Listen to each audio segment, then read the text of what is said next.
Okay, so let's quickly look at the various controls. We said 10 controls. Budgeting we will not look at because yesterday we have already seen it. Planning, monitoring and review.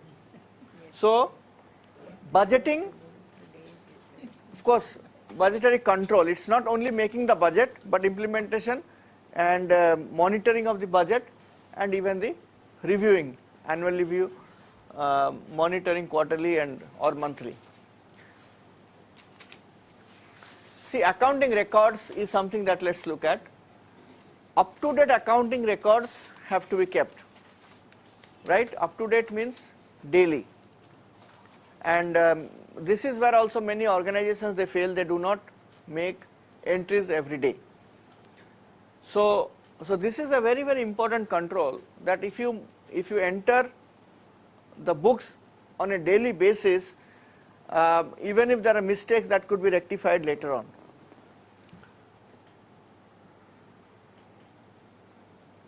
And the summaries of the accounts to be presented to governing board, treasurer and all that what she was mentioning is a very important practice, so that at least you prepare that sort of a summary.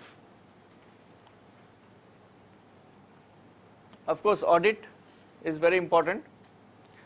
If the auditors have given some recommendations, that needs to be followed up, and you should ask the auditors to give recommendations. Sometimes the management letters, they are not mandatorily issued by the auditor, but the organization can ask for the management letter, and then the recommendations need to be sincerely followed up. So that is about the accounting records. Incoming funds. Now here I think we were talking about the issue about the program manager who disbursed the salary to himself. Security of incoming funds is very important. So sometimes incoming mails might contain some checks. Now the person who opens the mails in an organization, normally the lowest level staff, and stamps it. And if there are checks and things like that, and if they or payment intimations and all, there is a chance that it might get lost. They are small issues but very important. So incoming mail should be opened in a secured place in the presence of more than one person. For all cash received, receipts must be issued immediately, and cash and checks received should always be recorded immediately. And this is very important. A senior staff must make regular check to ensure that income records are accurate. So there should be a periodic check by someone other than the person who maintains it, to see that there are income records are properly kept. Expenditure controls, authorization is very important. Before the amount is paid, authorization is a must. Sometimes what happens is, just before the audit, so much of vouchers come to the chief functionary to be authorized, and chief functionary takes about a day to sign all the vouchers. So what does that signify? The payment processes have not been followed during the year, or at least verbally followed but not formally followed. Right. So the person authorizing expenditure should be different from the one who prepares and signs the checks. So the person who prepares and signs the checks and the person who authorizes the payment should be different people. But I mean, how is that always feasible, especially in a smaller organization? But at least the person who maintains the book should not be the person who should be authorizing the payment. So one can always look at different exceptions. Purchase control, so I think we need not go through it because we have discussed it several times yesterday and today. Just that pre-numbered order forms are important.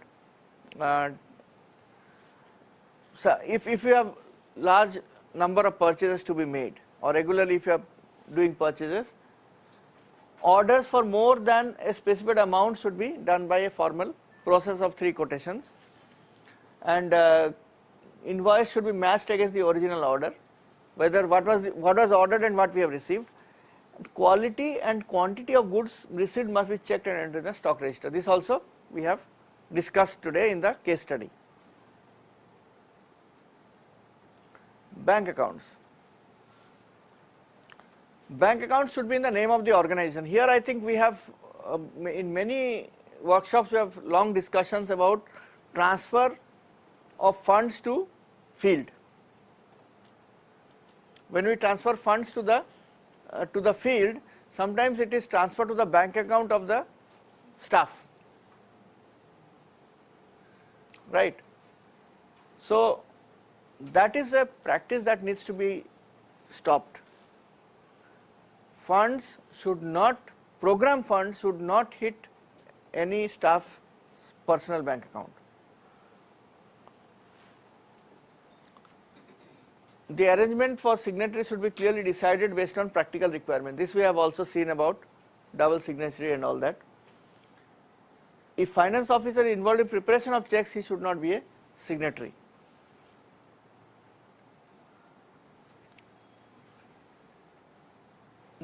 Most of the payments should be made by account pay checks.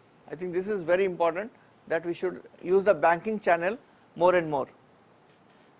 Blank checks should never be signed, because if you sign a blank check, there is a huge lapse in the internal controls. Money receipts should be deposited in the bank as often as practical. This of course we have also discussed about. Large cash should not be retained in office during weekend and holiday. Sometimes on Friday 50,000 rupees cash withdrawal check will come, and then one needs to be careful what will you do during the weekend, and security of the cash is important. Reconciliation also we have seen that monthly or quarterly? Monthly, every month. Unused check leaves should be kept in safe custody. Now this is also another problem that we open bank accounts over a period of time, there are many inoperative bank accounts lying all over the place. So if there are certain bank accounts which are not being used, it's better to close those bank accounts rather than keeping them idle. Now let us look at some of the cash transactions. Cash of course must be held in a secured place within the organization. Insurance cover must be taken for cash. So cash in transit and even cash in the premises. If somebody is having cash in transit insurance, that is much easier, because I know some organizations who lost cash, and then because they had the insurance they could get the money back from the insurance company. Only one person must be responsible for handling cash. There sometimes people say that there will be rotation of people who will handle cash, but not two people at the same time. There has to be one person, clear trail must be kept, and it should be transferred to given to the next person. The cashier should be different from the person dealing with the accounting record. All cash receipts and payments must be recorded in the cash book as soon as possible. Pre-numbered receipts for issuing money receipts. First copy issued to the person paying cash. The second copy is written in the organization for accounting records.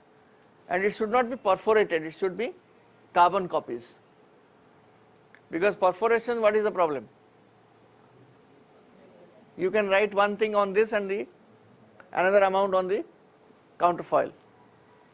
Large and unusual payments should be authorized by a senior person. The limit must be set. Senior staff must make periodical physical verification of cash. So vehicle, computers should be limited, who can use it, all those things need to be clarified. All items should be registered in the name of the organization. This also we have seen. Premises must be kept secured with insurance cover and lock and key and all this. Policy about use of organizational asset by the staff should be in place. What are the assets of the organization which can be used by the staff. Those kind of things can be set. Staff attendance records are also important. Advance is a very sticky subject because every organization has this practice of giving advance, and of course without giving advance one cannot function, you cannot implement programs. So there should be clear procedure for approval of the advance and follow up of outstanding advance. This is where the finance department has a big grudge against the program department, because always the program department would like to take money because there is some urgency has come up, and the finance department would say that first settle the old advance, and then there is a confusion. So the follow up of the outstanding advance and next advance should not be transferred normally if there are advances pending settlement. If it's too long, then the salary must be attached and other disciplinary actions must be taken. So it should be recovered from the salary if nobody is paying heed to settle the advance. Now this is segregation of duty. This is a very important area. This affects all areas of internal control. It aims at preventing errors and potential frauds by ensuring that one person is not responsible for the whole transaction. This is the whole issue. If there is one person who is responsible for the entire transaction, then there is bound to be lapse in the controls. So there should be various people involved at various processes. Somebody who places the order, somebody who receives the goods, somebody who authorizes the payment, somebody who makes the check and so on, and somebody who signs the check. So as many people involved in a particular transaction would always be healthy. In small organizations sometimes we say that who will make the cash verification? The cashier, accountant, and everybody is the same. Sometimes you can take external help. You can ask the auditors to come and do cash verification, for example. Or even cashier need not know the finance. He could be an administrative person or a assistant who can hold cash.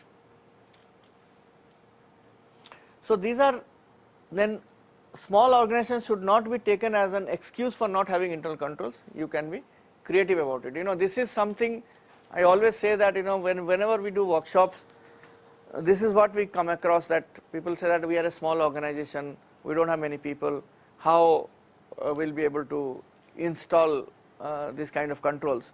But one can be creative.